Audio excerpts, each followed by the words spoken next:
Team India captain Rohit Sharma ఎన్నో మైలురాళ్లను అందుకున్నాడు.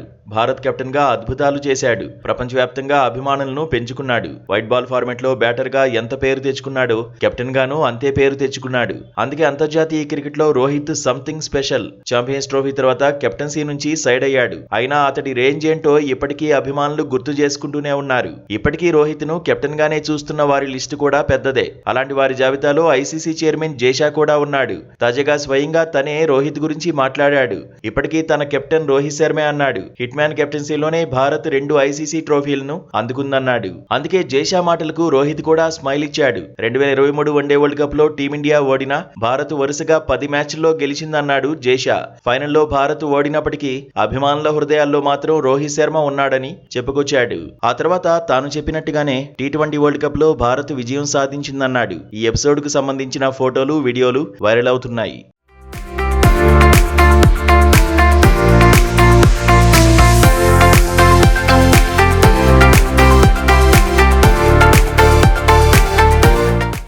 నిజానికి కోహ్లీ నుంచి రోహిత్ శర్మ పగ్గాలందుకున్నాక భారత్ జట్టును అద్భుతంగా నడిపించాడు. 4 ఏళ్ల క్రితం పూర్తి స్థాయి కెప్టెన్ అయిన హిట్ మ్యాన్ 56 వన్డేల్లో భారత్ను నడిపించాడు.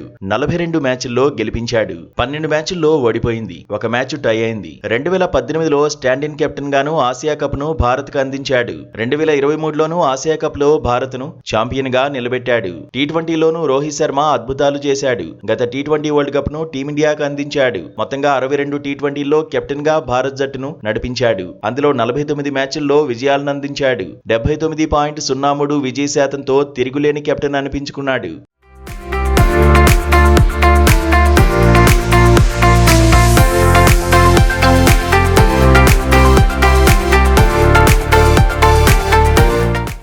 రెండు 2024లో టీమిండియాకు ఛాంపియన్స్ ట్రోఫీని రోహిత్ శర్మ అందించాడు. 11 సంవత్సరాల తర్వాత ఐసీసీ ట్రోఫీని భారత్ ఖాతాలో వేశాడు. టెస్టులో 24 మ్యాచ్ల్లో కెప్టెన్ గా ఉన్నాడు. ఇందులో 12 మ్యాచ్ల్లో భారత్ గెలిచింది. 9 మ్యాచ్ల్లో ఓడిపోయింది. 3 మ్యాచ్లు డ్రా అయ్యాయి. ప్రస్తుతం రోహిత్ శర్మ వన్డేల్లో మాత్రమే ఆడుతున్నాడు. టీ20లు, టెస్టులకు ఇప్పటికే గుడ్ బై చెప్పేశాడు. వన్డే కెరీర్ ను పొడిగించుకునేందుకు ఫిట్నెస్ మీద ఫోకస్ చేశాడు. బరువు కూడా తగ్గాడు. రోహిత్ కెరీర్ క్లైమాక్స్ కు చేరిందని చర్చ జరిగిన సమయంలో ఆస్ట్రేలియాతో వన్డే సిరీస్ లో చెలరేగిపోయాడు. సౌత్ ఆఫ్రికాతో వన్డే సిరీస్ లోనూ రాణించాడు. ఇప్పుడు కివీస్ తో సిరీస్ కు సిద్ధమయ్యాడు. సౌత్ ఆఫ్రికాలో జరిగే వన్డే వరల్డ్ కప్ లో బరిలో దిగడమే టార్గెట్ గా పెట్టుకున్నాడు. వన్డే వరల్డ్ కప్ గెలిచి కెరీర్ కు గుడ్ బై చెప్పాలని ఫ్యాన్స్ కోరుకుంటున్నారు.